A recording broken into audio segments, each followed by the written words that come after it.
You know, I'm a little envious that all these people work off script and I need this thing right in front of me so I can remember what I have to say. You know, over the years, we've seen our share of multi-sport athletes here at Swarthmore, but few have excelled in 3 sports the way that Barb Schaefer did. Whether she was on the softball field or the volleyball court or with the basketball team, Barb set the pace. A 2-year captain of the volleyball team, she earned PAIAW Athlete of the Year honors while leading her team to that 1989 championship.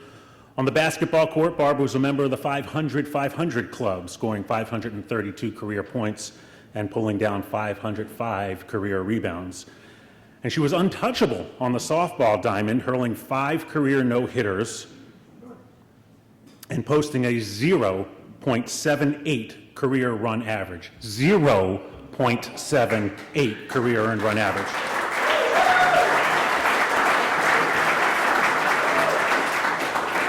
In fact, as a sophomore, Barb ranked among the top 10 pitchers in all of the NCAA.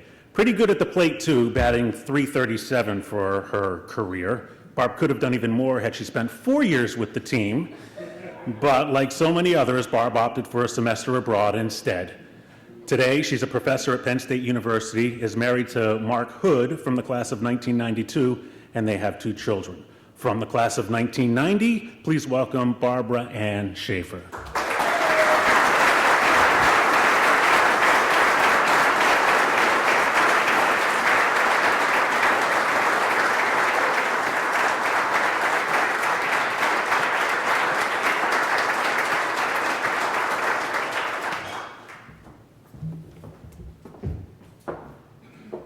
Well, this is quite an honor, and I'm afraid I might need to work on script, but I wanted to thank all of you and the selection committee.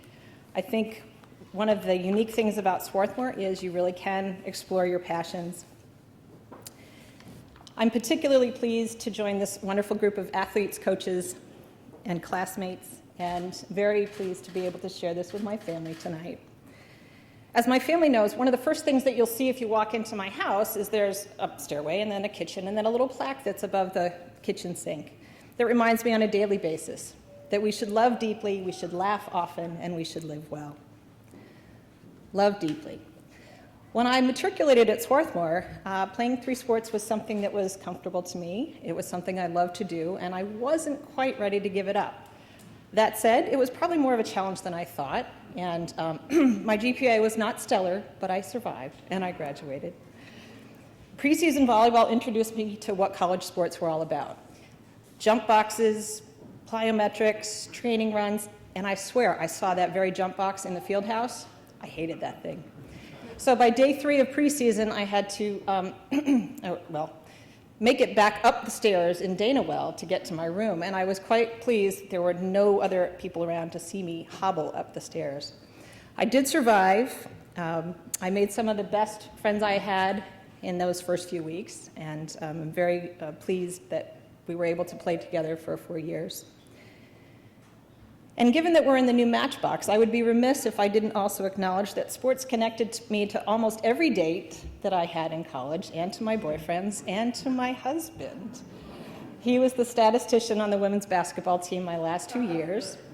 And let me just say, I had some really nice stats. So he asked me out one January day after practice in my senior year, and we really did click. And I am incredibly grateful for the Matchbox magic that has put us together and that continues to this day. I'm really the luckiest woman.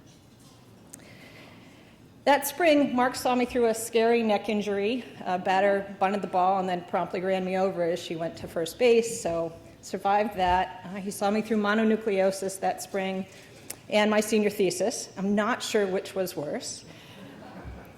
He also did see some moments of success. My last no-hitter, it was nearly a perfect game, but I hit a batter. I never did that. And I did finally, in my very last doubleheader, hit a home run.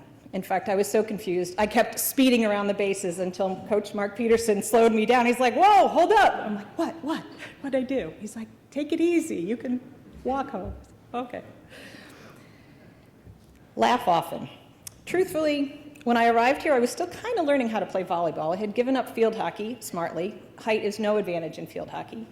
And chose volleyball and got here and watched the seniors very carefully. Jenny Heister was awesome. I was like, okay, I want to be like her.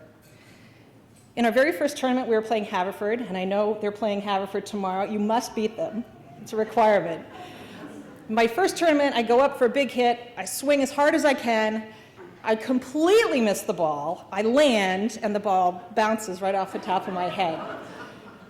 I did make progress after that, but there was nothing to do but laugh, along with every single person in the entire gym. My first year roommate was Lizzie Clark, also a very accomplished athlete, and we played hoops together in the winter. Lizzie was more the shooter, I was more the rebounder, shot blocker, and as Mark would say, fouler. I just was slow on my feet, what could I say? And we struggled the first couple years. I think we were 2-22-ish, is that right, Annie? Somewhere around there. It was bad. But we turned to softball in the spring. Now, we already knew that Annie was a really good athlete, and she played shortstop. So that meant Lizzie and I were both aiming for third. Now, that could have been a real problem, right? Two roommates, not good. Well, it ended up that Lizzie became a catcher, and I became the pitcher, and we were a pretty darn good battery. But it points out that you absolutely cannot be good at what you do without somebody good behind the plate and behind you in the field. And thank you for kicking that one ball for one no-hitter. That was good. I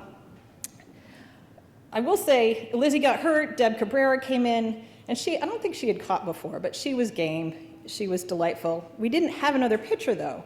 And so my sophomore year, I just pitched until I couldn't pitch anymore. And my very first week, I think we had 4 games, and then we had 1 game against St. Joe's, and I finally told Gomer, I'm like, Gomer, I really can't move, let alone throw. And he said, all right. And where does he put me? Third base. It's as far away as you can get, basically.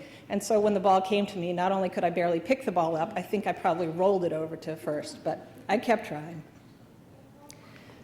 Another funny moment was all mine in the making, and it showed how you do have to maintain your focus at all times. So as a pitcher, and I was a slingshot pitcher, the old-fashioned kind where you go like this, and I lost focus in warm-ups for just a split second, and when you do that and you let go, not only did I clear the catcher, I cleared the backstop, I cleared the road, and it ended up in the bushes across the street. So again, only at Swarthmore would my teammates be trying to figure out the kinematic equations and figuring out, all right, if it went that high and that far, how fast was she pitching? I don't know. I never figured it out. But I'm tremendously grateful to those terrific teammates. My coaches, Mark Peterson, Scott Daimler, are here. Annie Fetter coached after she graduated. I'm very thankful for coaches and the professors as well that made good things happen at Swarthmore for me. So as a senior, I shared the May E. Perry Award with Kitty Keller, who was a tremendous cross-country and track athlete. And to be honored by her teammates, this May E. Perry Award, she must have been a rather admirable woman who lived well and was a student of the game.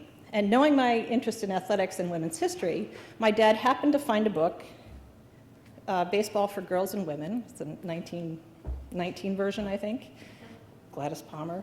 And I open it up, and who is it signed by? But May E. Perry. So, thanks, Dad, for the book, for your endless encouragement, for catching me innumerable hours in the front yard. Finally, we built a backstop just because he was tired of chasing it down the hill. And for teaching me everything you know. I think May E. Perry would have been a contemporary of my grandmother, Lois. And Lois only could play basketball a third of a court at a time. Now, women weren't supposed to run that far. And my mom was able to play intramurals, half court at a time, and she could cheer for my dad and her brothers who played varsity sports. So I was very fortunate to grow up in the time of Title IX, where I could excel athletically and be appreciated for what I could do. I think it's important that we remember May E. Perry and all the generation of women before us who made what we can do possible. Mom, thank you for connecting me to some of that family history, for helping me understand the energy and investment that it takes to make change happen across time, for getting me everywhere I needed to be and always cheering me on. Today I'm blessed to be able to cheer on my own son and daughter, Kaylee and Gavin. They play the games that they love. Kaylee, I delight in coaching you in basketball at the Y. It's one of my favorite things. I'm so happy you've discovered soccer and lacrosse, but I'm afraid I'm no use in those sports. Gavin, you too have that fire and drive within. As a baseball pitcher, a shortstop, cornerback, rebounder, defender, I think no need to specialize. Do what you do and enjoy it. I love watching you both play. I'm tremendously proud of all that you do. I can see your fierce competitiveness, your love for the game. I hope you can go as far as you both wish in whatever sport you choose. And it turns out I was pretty good at what I did here, but I'm still learning. I teach at Penn State. I enjoy cheering on the women's volleyball team. They're not bad. But playing is better than watching. So every time I can, I sneak away at lunchtime and play with a wonderful group of people. We laugh nearly nonstop at ourselves and at each other. I think it's probably the best part of my workday most weeks. At Swarthmore and beyond, I've been really fortunate to have a chance to travel, and sports have been a big part of that. So in that semester that I spent abroad, I played intramurals, and I think they were surprised that women could play in London. That was kind of an eye-opener. As a newly minted assistant professor, I checked out the volleyball club the night before my very first lecture class to 200 people.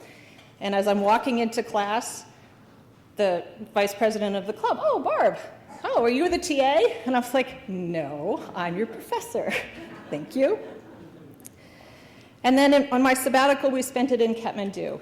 And I was supposed to help keep Gavin in sports, and there wasn't really much room to do that.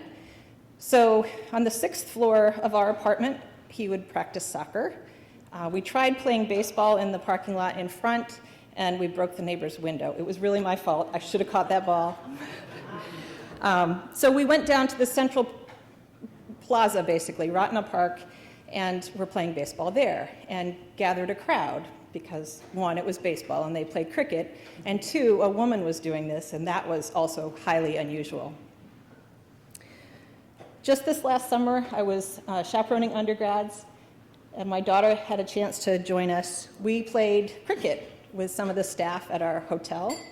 Again, I think they were a little surprised that girls could do as well as we did and smack it over the fence. And don't ask me how, but I managed to play volleyball for money in Iquitos, Peru. It was on a dirt court. There was the house, there was the open sewer, there was the road, and a big pile of dirt. Don't worry, we gave the money back, but next time I'll ask very carefully, "Now, what exactly did you say?" before we start playing. So in closing, a few words of advice to the Swarthmore students and athletes here, and encouragement too.